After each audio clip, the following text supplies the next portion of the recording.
Now, please give a warm Georgia Tech welcome to David Kappos. Thank you very much, Claudia. Great introduction. Careful with the steps.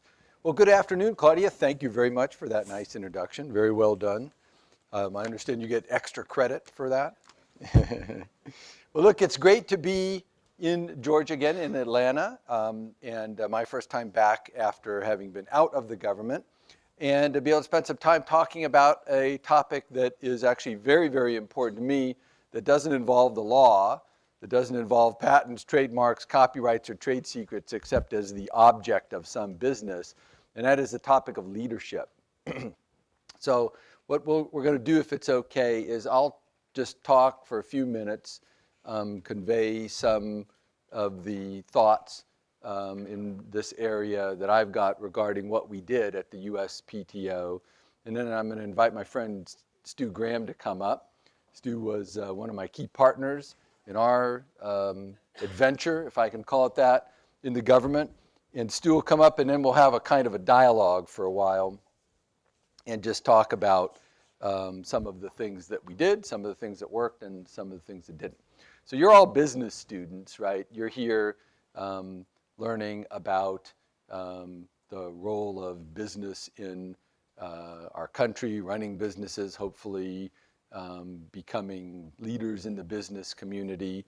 And so you're going to be running into, I think it's fair to say pretty soon, a lot of the issues that come up in any services enterprise. We're in an era now in which services enterprises are where a lot of the action is, whether it's information technology services or other professional services or even logistics services.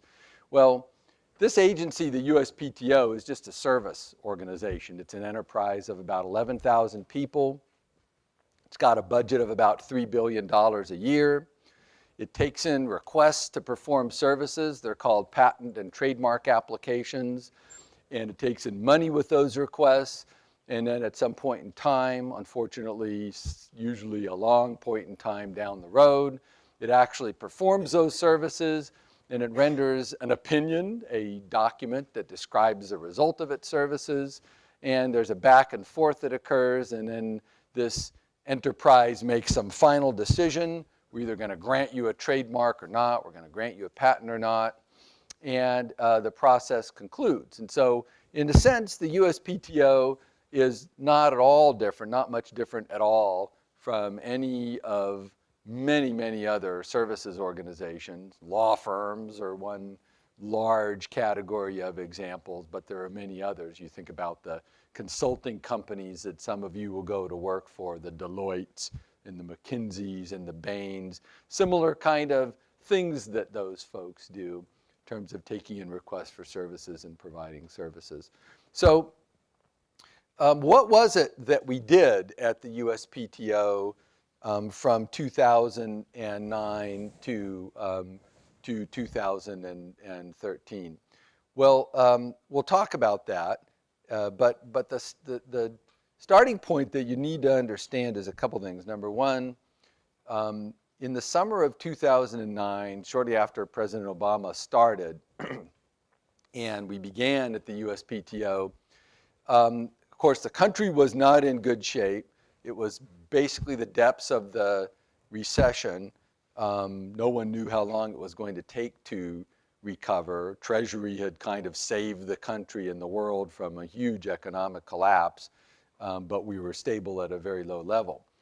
The USPTO, this particular agency, it's an agency, by the way, that's been around for over 200 years, was started when the very first Congress passed the very first patent law, and then President Washington asked then Secretary of State Thomas Jefferson to handle examining himself of patent applications. He and James Madison did that together for a while until the clerk that was actually managing the process, a plucky young guy named Remsen, came into Jefferson's office and said, "I've had it. This is way too much work. You've got to establish some infrastructure to do this," and that was the birth of the U.S. Patent Office. So it's an agency that's been around a long time. It's got a venerable history and leadership has been documented over the centuries and all of that. And like any other federal agency, it's had its ups and downs. Well, when we started, fair to say the USPTO was having a down, maybe one of the worst downs it's ever had. It was being sued by its user community, which is the first time that's ever happened. Its core metrics were completely in the trash can. It was taking nearly 4 years to process a patent application, and there were better than 750,000 unprocessed patent applications sitting around in the agency, and all the metrics were headed in the wrong direction. If that weren't enough, the coup de grace was that the agency had run out of money. When the recession started, patent application filing rates cratered along with everything else, and it exposed a fundamental flaw in the, if you could call it, business model of the agency, which was a high level of reliance on current incoming fees in order to support the work being done on things that were sent into the agency years earlier. Okay, so some of you are thinking things like, isn't that kind of like a Ponzi scheme where you get people to pay in and then you use that money to do things for the people who paid in earlier? And that, I'm not the first to use that term, by the way. Former leaders of the agency have used that term, and others in government and in the private sector have also. In any event, without putting too much of a label on it, it clearly was what I have always called an unstable business model, and its weakness was exposed, of course, when filing rates went down.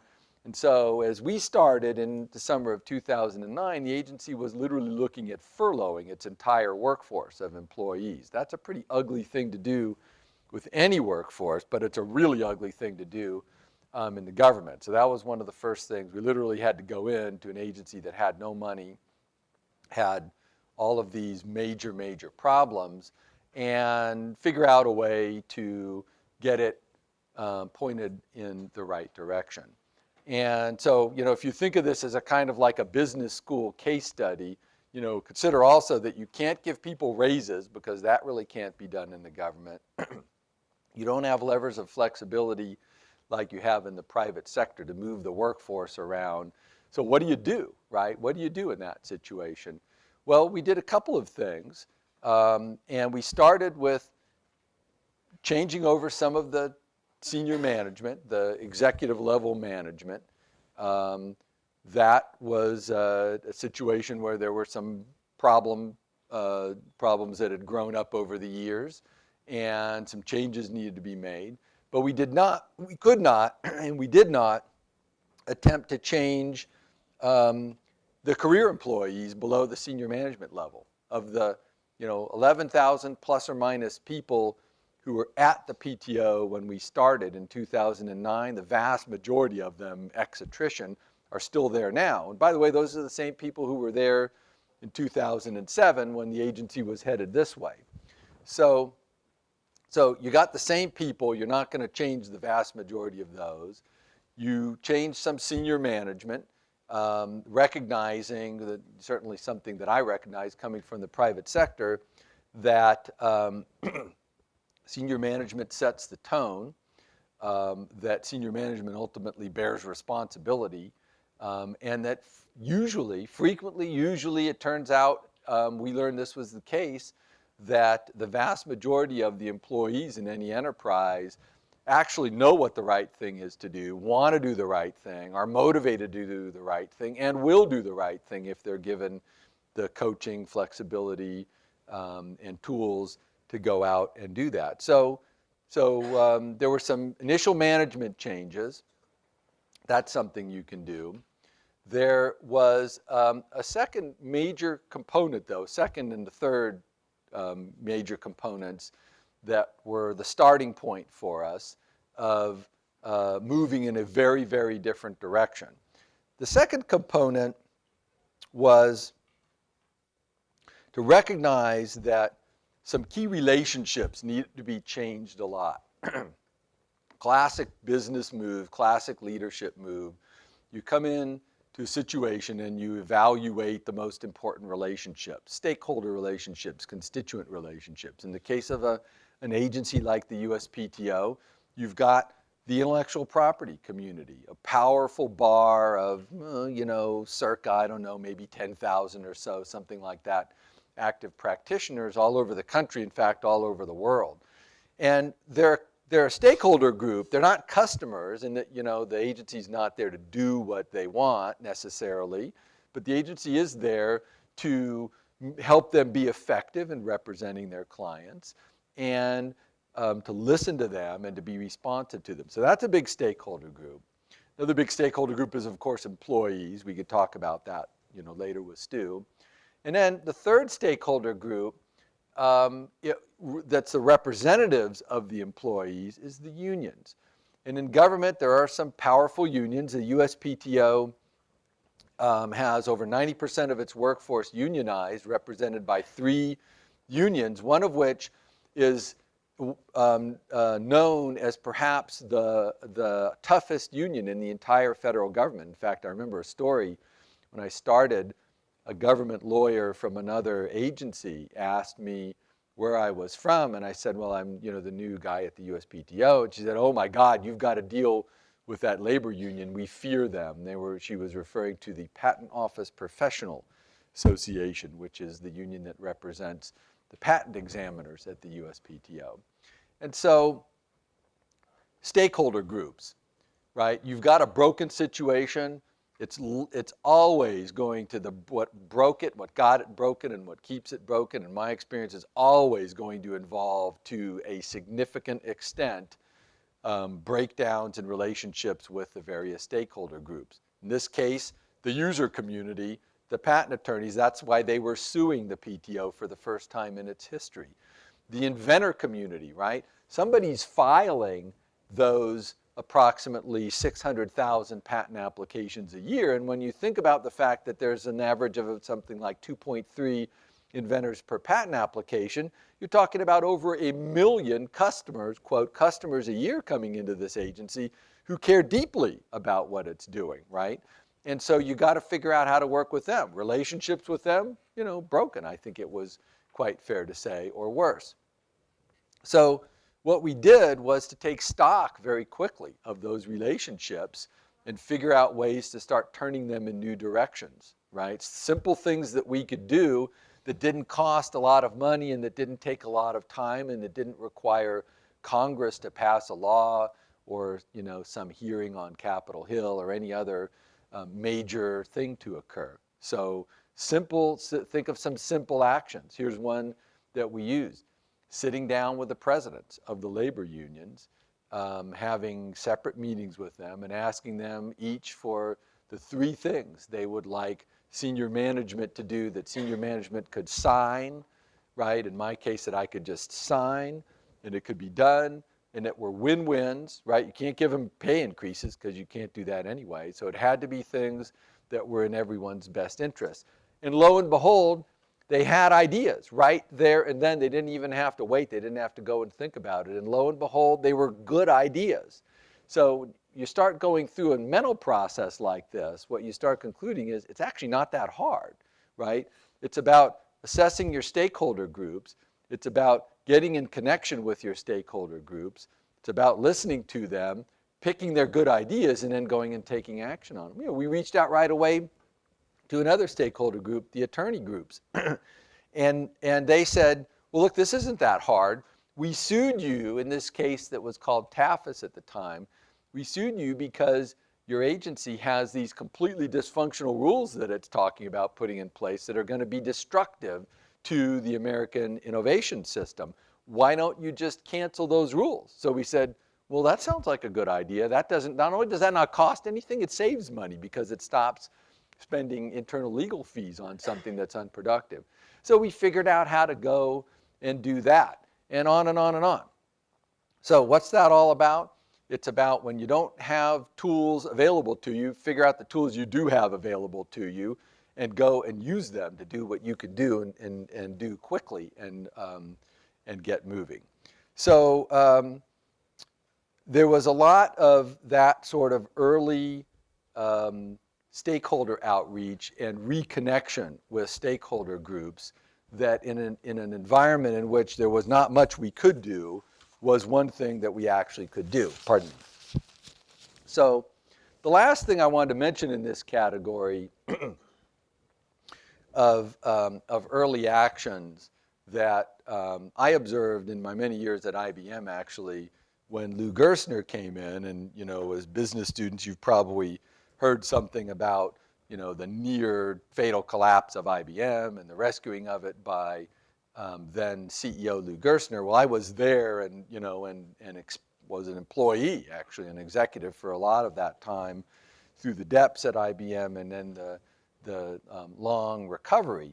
And one of the things that I remembered from learning from Gerstner when I started at the USPTO was, you got to move to an agenda in which you're communicating a lot with people, with your key stakeholders.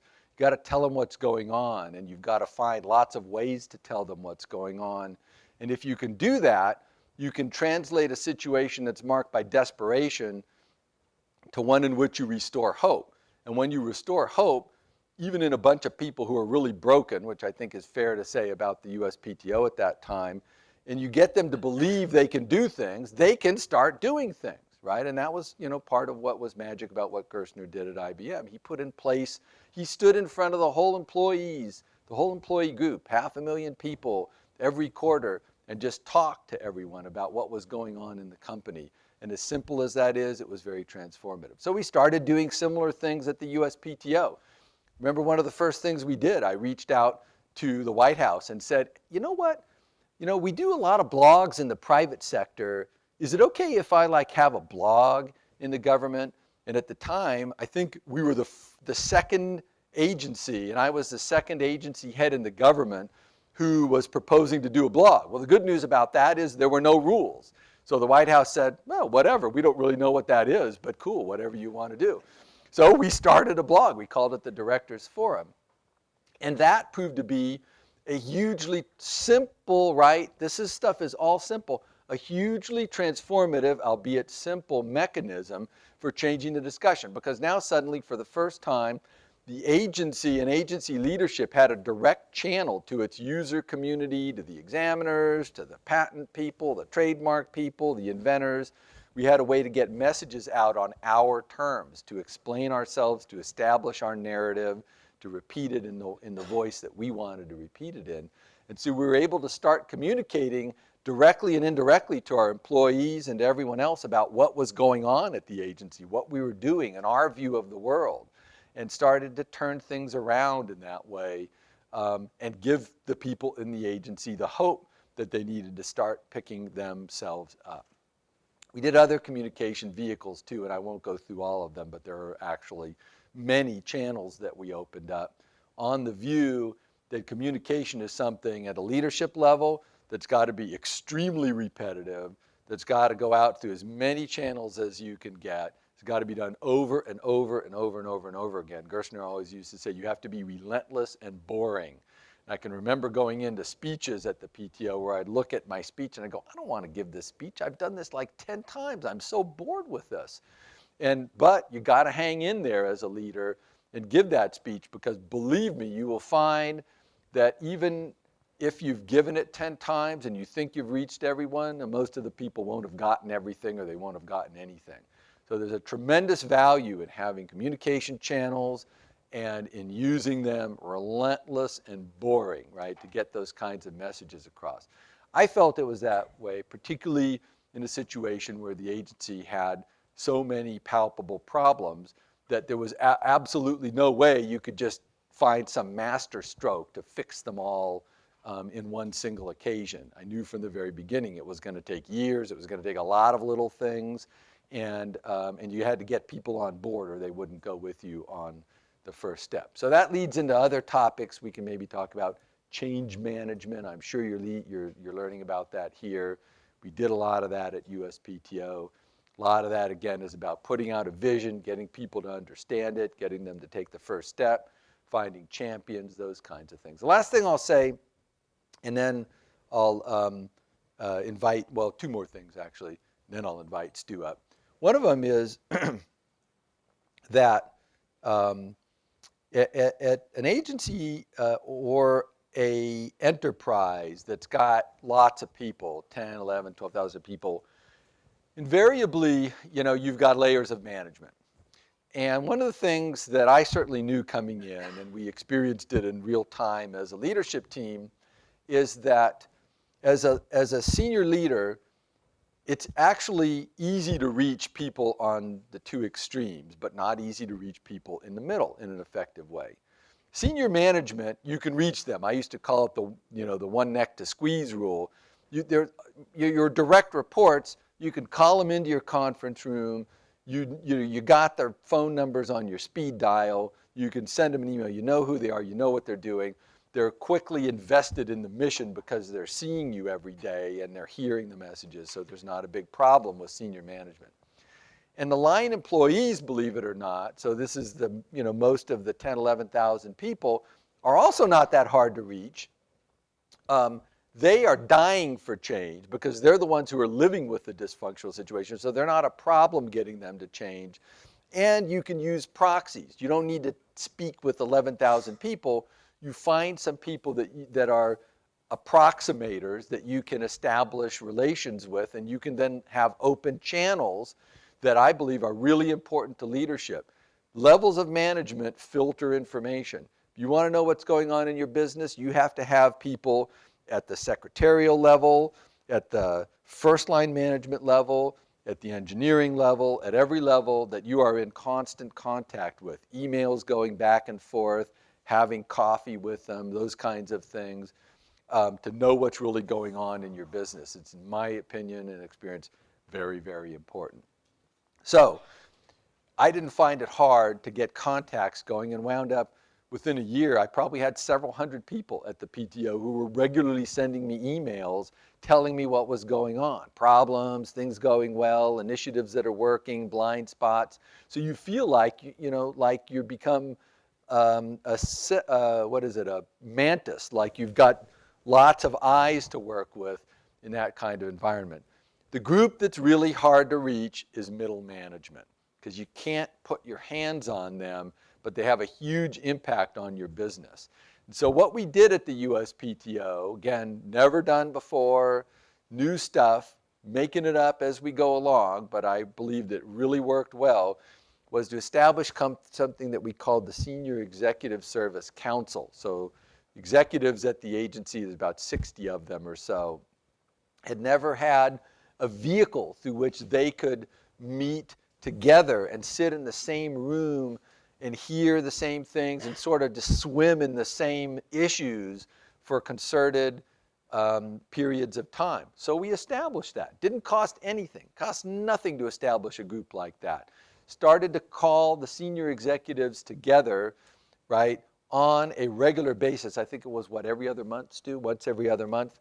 I insisted on personally chairing the meeting, so every time, you got to get up in front of these people and talk to them and listen to them and be prepared to confront the issues they're going to raise. And we did that.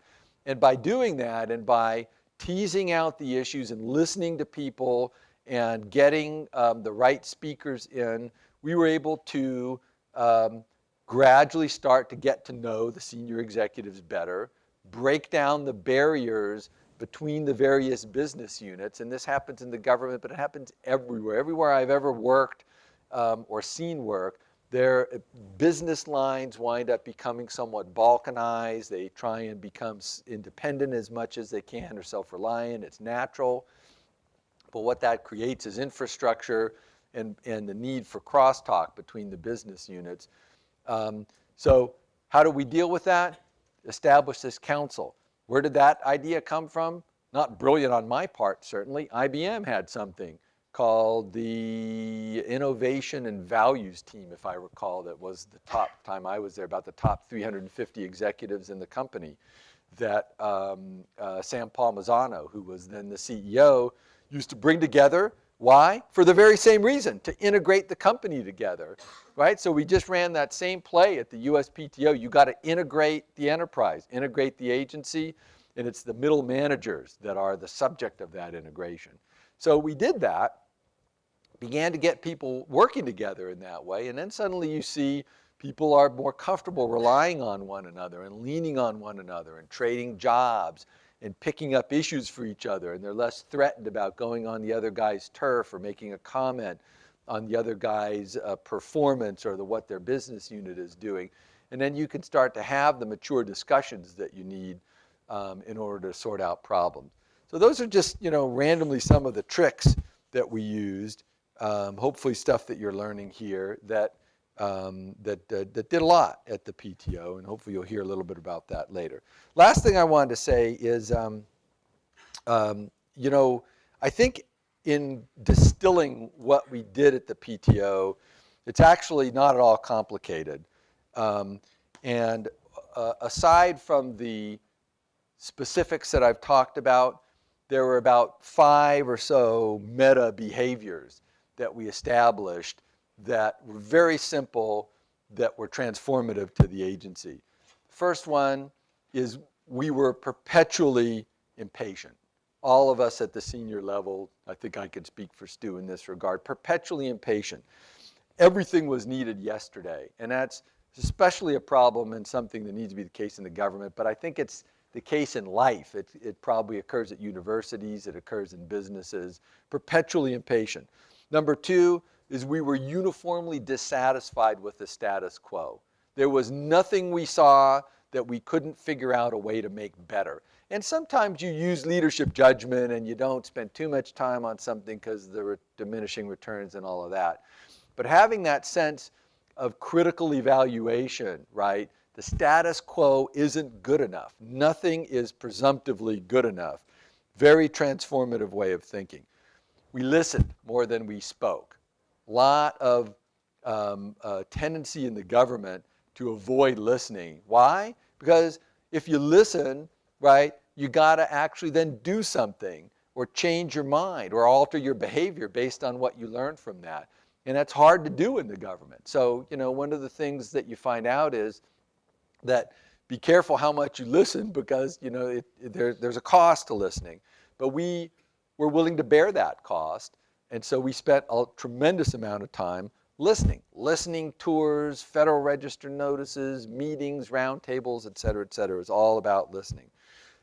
We took what I call a 21st century approach to leadership, which is inspirational and operational, right? A willingness to have a vision and to do things you're learning in business school, establish a vision, put it out simply, repetitively, find vehicles to talk about your vision, but also a willingness to go to the opposite end of the spectrum, to move away from presidential leadership to operational leadership, to actually vector off into a problem and help the team solve it.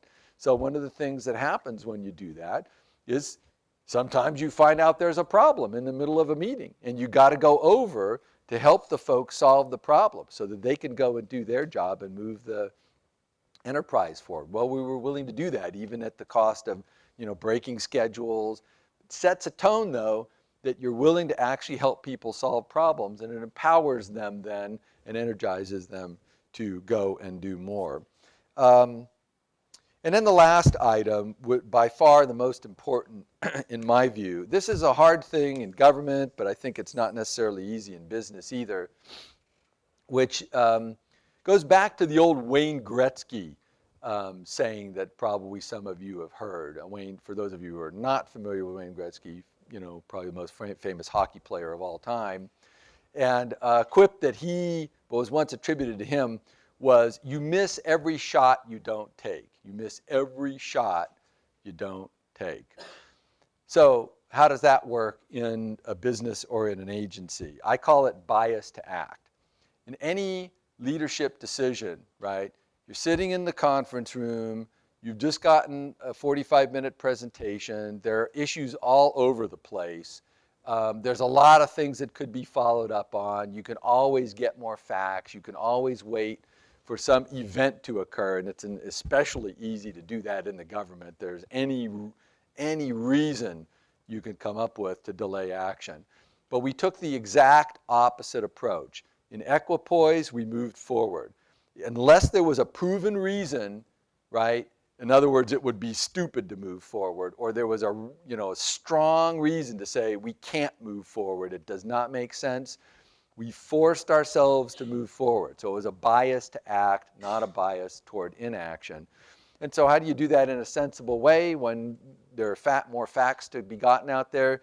You move forward, you test, you measure, you get more facts, and then you keep moving forward and you adjust as you need to.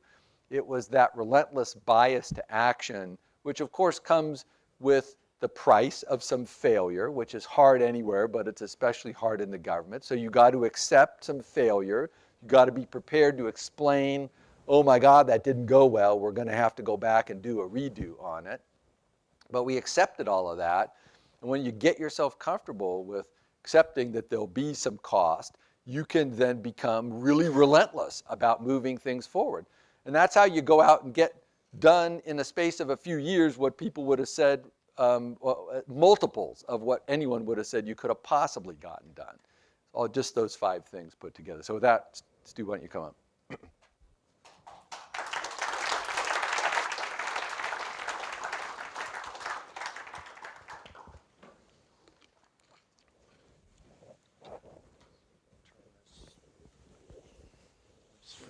assuming I'm on, yes? Great. So it's a great pleasure to welcome Dave here. I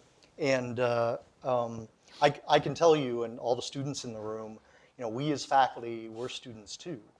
And life is a continual learning experience. And although I teach strategy and I teach management, I teach leadership in my classes, it was a great pleasure to be able to leave the Institute for a few years and to go up and spend time with Dave and learn as Dave was tackling many of these problems, and to join him and be on the team as we did that. I'm going to start asking a couple questions of Dave, and then I'm going to open it up to the audience because I'm sure many of you have questions as well. But let me just start off, Dave, by giving the folks in the room a sense of how the community views the accomplishment of the time in which you were leading the organization. So, the organization, Dave's already told you, was in a desperate situation when Dave came in the door. For decades, there had been a lot of displeasure voiced by many of the stakeholder communities, and the public and the press and the academy, very critical of management at the USPTO and the way the organization was going. I think that a lot of that was unfair because there were huge constraints under which the agency was living. Diversion of over 20 years, about $800 million in fees diverted away from the agency, unable to spend those to do the production that we know was necessary.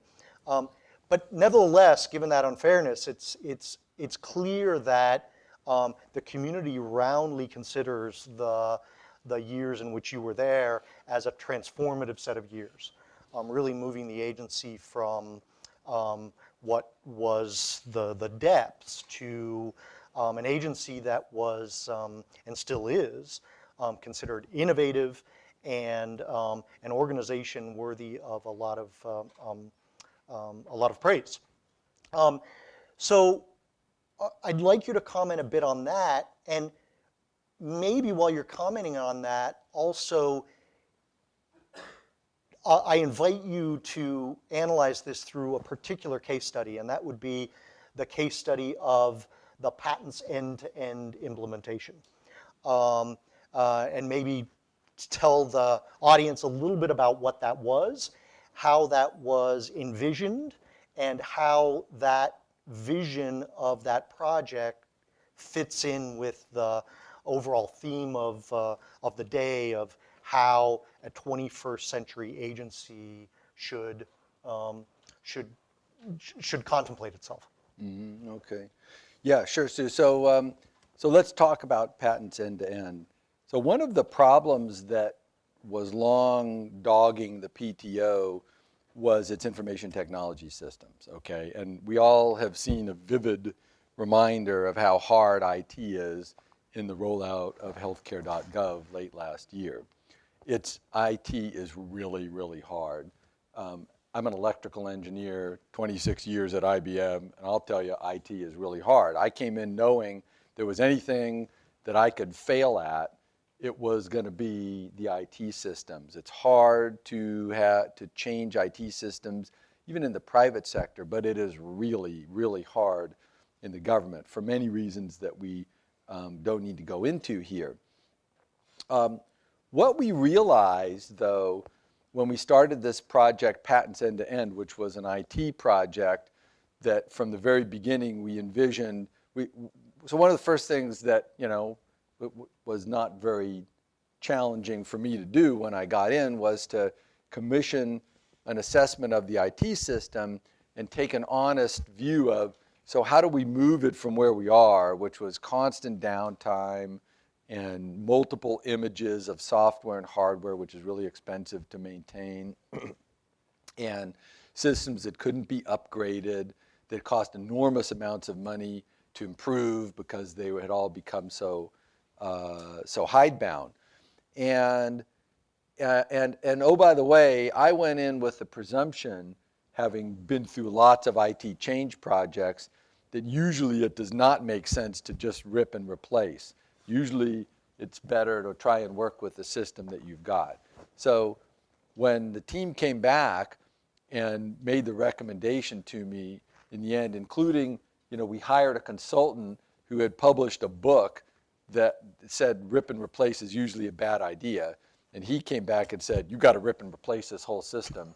It's so hammered, you can't do anything with it. All right, I accepted that. So we created this project, PE2E, Patents End to End, to say, let's envision what the next state system is going to look at, and then take it into little bite-sized pieces and get there. The transformative thing about that, though, Stu, was not that kind of an approach, because that's pretty straightforward. But what was transformative about it is that we departed from the assumption that leaders make all the time, two assumptions. Number one, I can trust my instinct on things, bad assumption in a data-driven world. And number two, first of all, you only trust your instinct when you have absolutely nothing else to go on. If you've got data, you got to get the data and look at it. The second thing that we decided was paramount, though, and is I think also a leadership blind spot that you see all the time, is relying on intermediaries to translate user needs into enterprise action, right? The problem with that is that the intermediaries will filter things in ways that will cause you to then design systems that meet someone's needs from years ago, or that meet some specification of attributes, functions, and features, but don't actually accomplish what the users want to accomplish the way the users want to accomplish it. So this, like everything else, is not that complicated. You got to go to the users. And so we started doing that, and amazingly, it hadn't been done before, we just put together focus sessions with the actual examiners at the agency. We sat down with them. We were fortunate to bring in a very talented IS expert, a professor at UC Berkeley, a friend of Stu and mine, Marty Hurst. And she was relentless about setting up the user roundtable sessions and focus sessions so that everyone from the secretaries to the examiners and trademarks and patents were able to tell us what they wanted the system to do and what they wanted it to look like.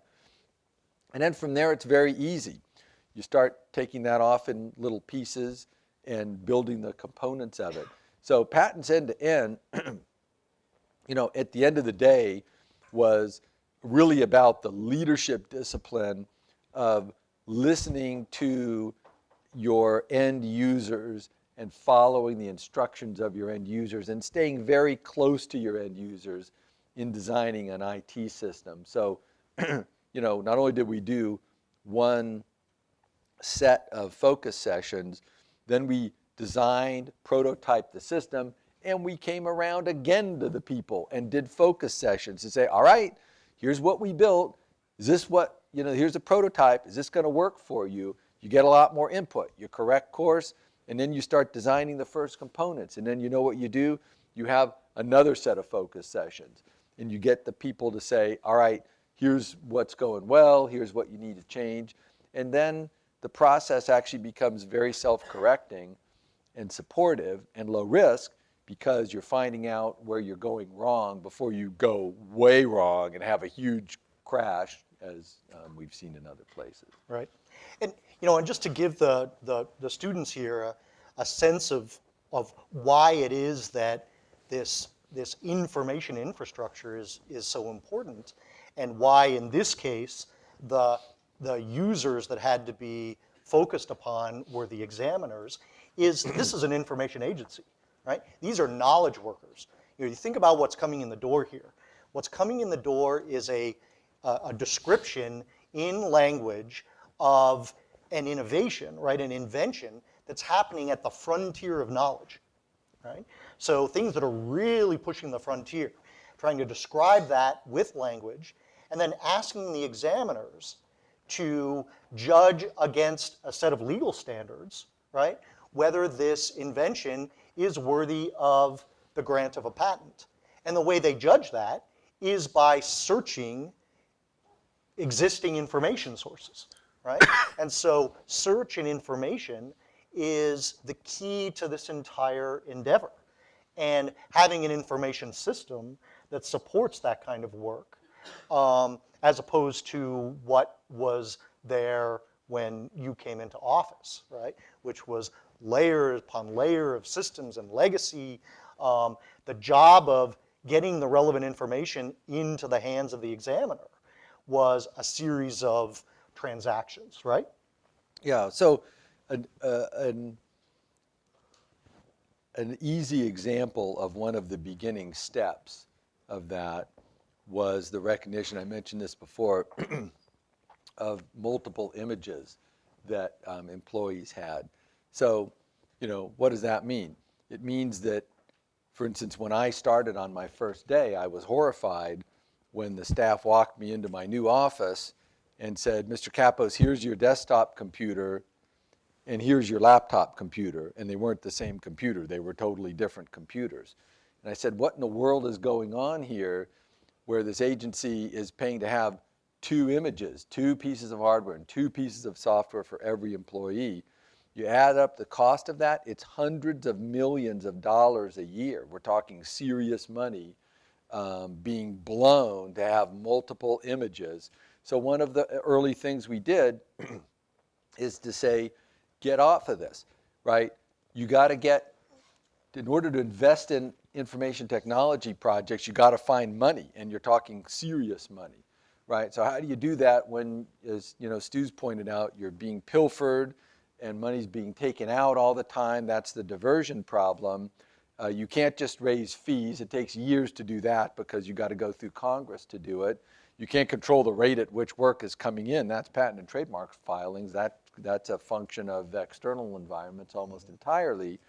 And so, again, you can either sit around and bemoan the fact that you've got no levers of flexibility, or you can find some levers of flexibility. So one we found was that internal infrastructure that was just being wasted, hundreds of millions of dollars a year being spent on multiple images. Took all of that out. We changed it over to a single image for each employee.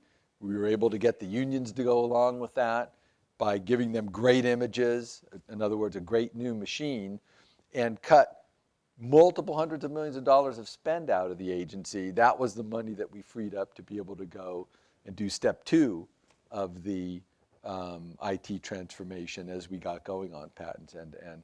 So, IT, major risk, but like everything else, I think we found at PTO that by using an approach that was grounded in listening and that focused on, sort of a simplicity, finding the essence of what we needed to do, we were able to significantly unravel a situation that seemed hopeless and get it pointed in the right direction.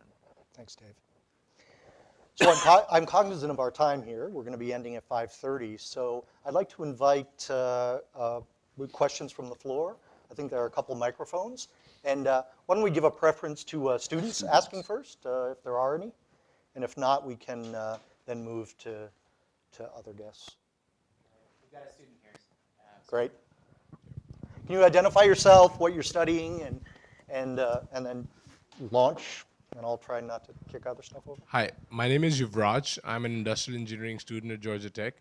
My question is, when you plan to make changes in government-run organizations, especially changes like introducing new technologies or technology platforms, a lot of the people are resistant to such changes.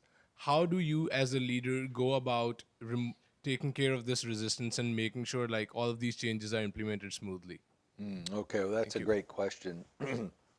So, my view, there are a number of steps that that get through that set of issues. The first one comes back to communication. You've got to explain to everyone, get everyone on board with how bad the current situation is, right? So that there's then a sense of, all right, well, maybe, there is some need to change here. Then you got to get them comfortable with and understanding the fact that there is a new approach that can be actually much better for you. And that becomes a very personal message at a place like the PTO, right? An opportunity to make something better for an examiner in the biotech arts might be viewed as an opportunity to make something worse for an examiner in the mechanical arts. So you've got to start personalizing a message like that down to a granular enough level where people will understand, oh, okay, this really can be better for me.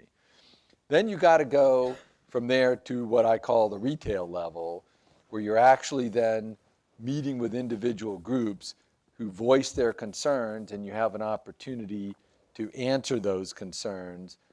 In some cases, change the plan in order to address the legitimate concerns, and gradually get people comfortable with the fact that, things are going to be better the new way of doing them, and I don't think there's that much risk in it for me. I mean, a perfect example is this moving to a single image that I mentioned.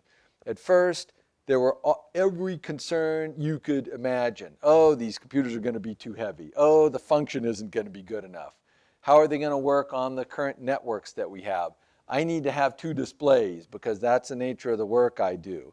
How are they going to interface with my printer? The software is not going to be compatible with the software that we currently use. Blah, blah, blah. All of those kinds of things. Some of them are legitimate issues, so you got to listen to all of them, respond to the legitimate ones so you gradually take those off the table, and then have a narrative on all the other ones that explains to people, don't worry, you're going to be able to use your 2 displays, and if you don't currently have 2 displays but you need 2 displays, we will get you 2 displays. So the world's going to be even better for you. Cost is minimal to do something like that. And so we gradually build up the narrative. Another component, though, of the retail work is you've got to get some key thought leaders on board that'll become evangelists. So we were always quite practical about finding thought leaders, and there always are some. There's always some people out there who are good spokespeople, and they'll become cheerleaders. They'll quickly say, oh, this is going to be so cool. I can't wait to change over to this new system. And you use them then, let them go out as the evangelists to start moving other people in the right direction. And gradually what you find is that there's the evangelists, it's a modest group. There's the vast majority of people who are perfectly fine. They just say something like, well, okay, just tell me what to do and I'll do it. It doesn't seem like a big deal, and I think it'll probably be better later on. But just get me through the transition, it's cool. And then what you find after you do the retail is there's still a tail. There's still some people who are like really change resistant, and they're going, I can't do this. I just can't do it. And so you got to sit down with them.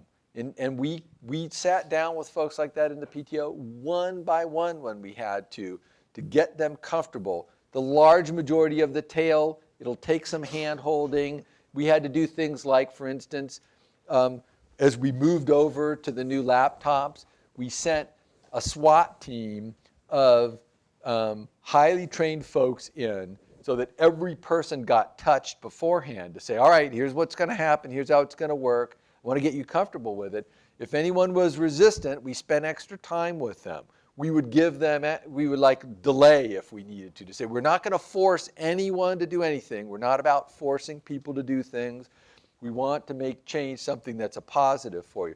So that sort of level of human interaction to where people felt like they weren't like going to be thrown over a cliff was very helpful for what was left of the tail.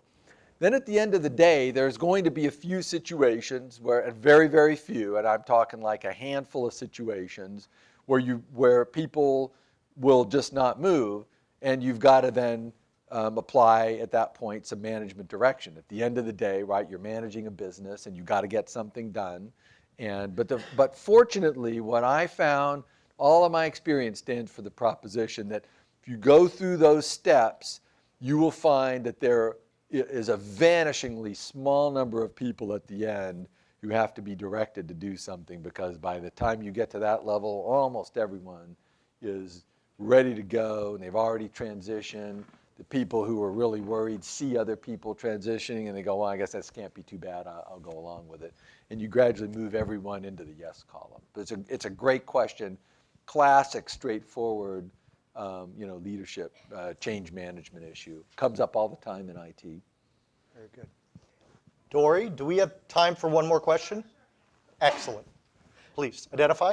Hi, my name is Xiao Hang from Electrical Engineering. So thank you so much for coming here. I want to have a question about your former employer, IBM. Obviously, IBM is a very innovative company. They have been the top patent receiver in the past 20 years. But some shareholders start to criticize that many of those patents are underutilized. Since you have been there for like 26 years, what's your takeaway? Should they focus on fewer patents and monetize it to make it into the next revenue grower? Or should they just keep doing this? Thank you. Well, it's a great question. I'm going to generalize it a little bit because it's the kind of thing that is a dilemma for every company, even small companies. I'm coaching clients now in my role in the private sector, tiny little startups, and they're basically asking the same question on their own scale. Should we try and get a lot of patents or just a very few?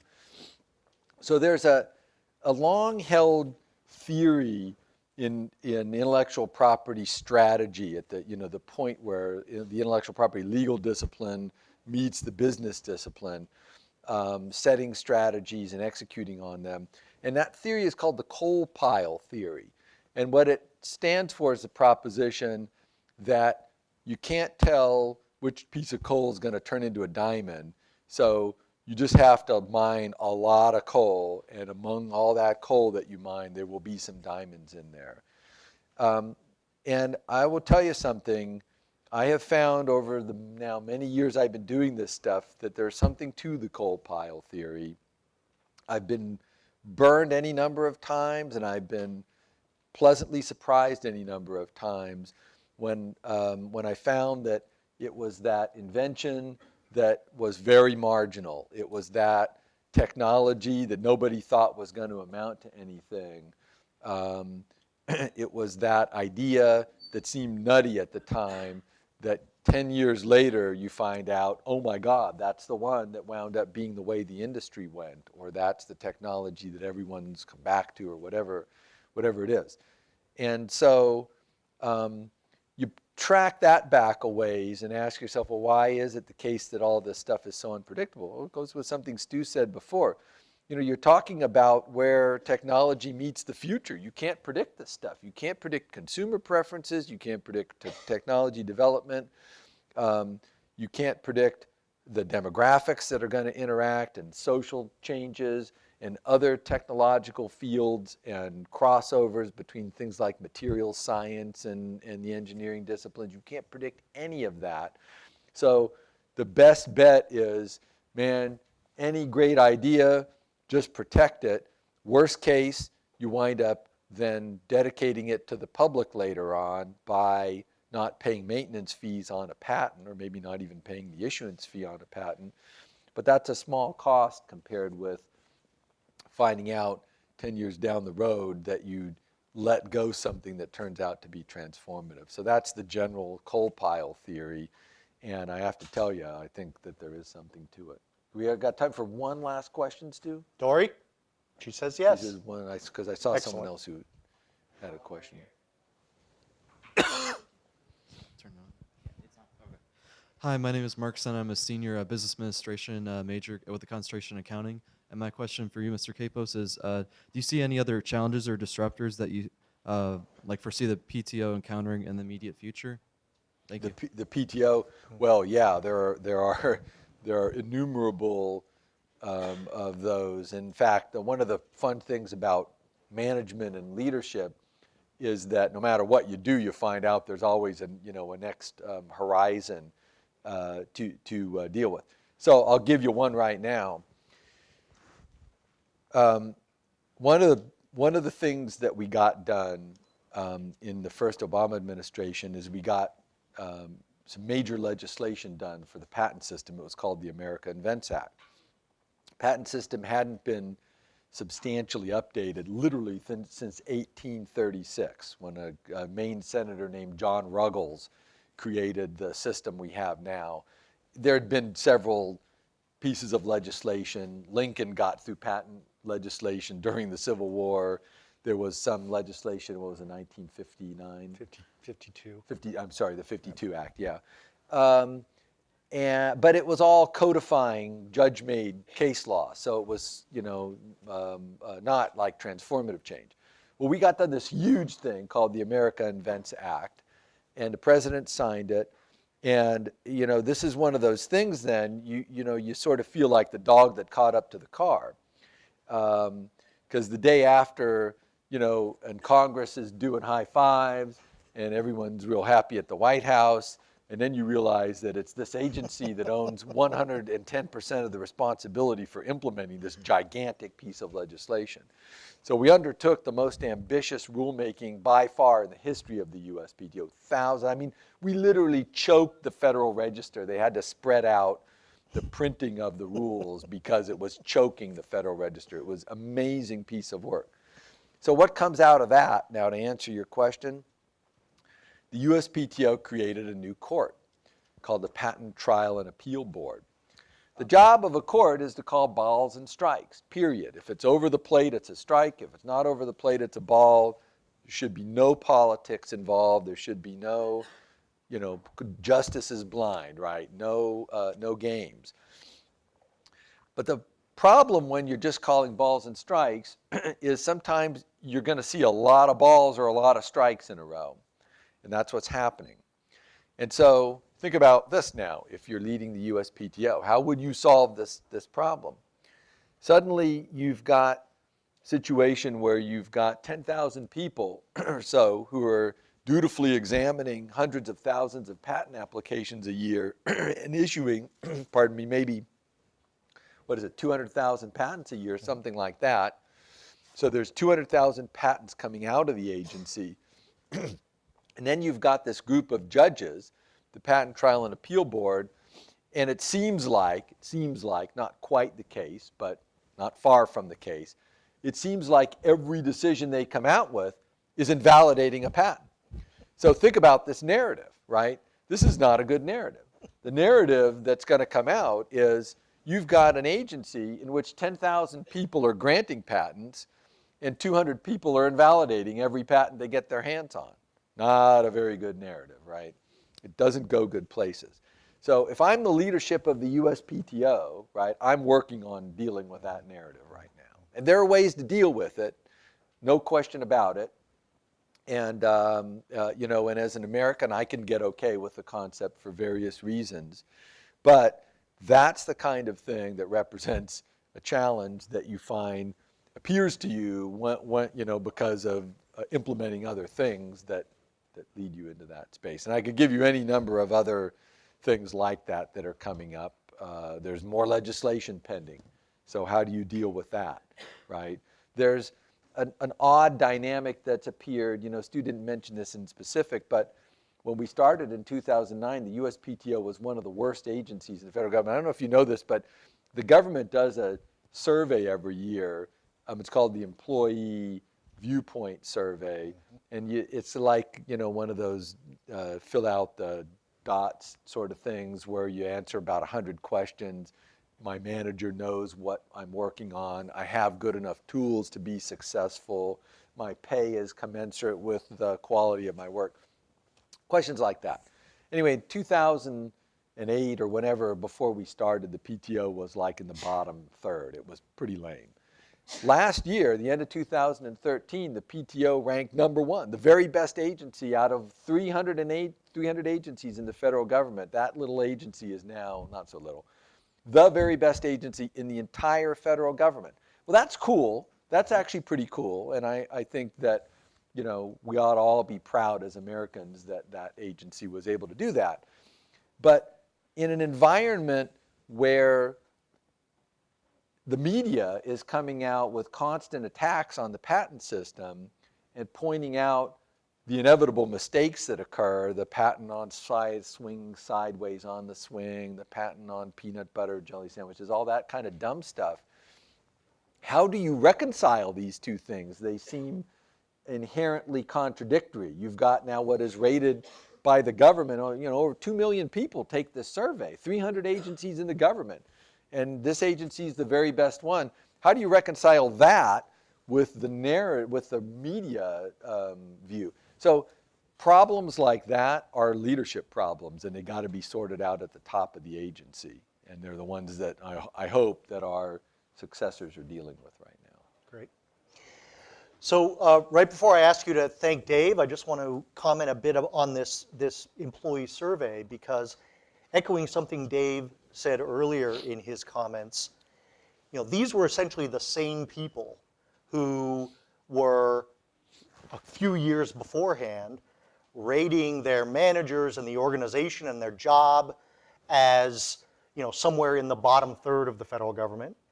And through leadership, this agency and its employees, the same people, are now at the top of the federal government. And what I think that demonstrates to us is that you can get a lot of good things out of people, right? But you just have to lead them to the water.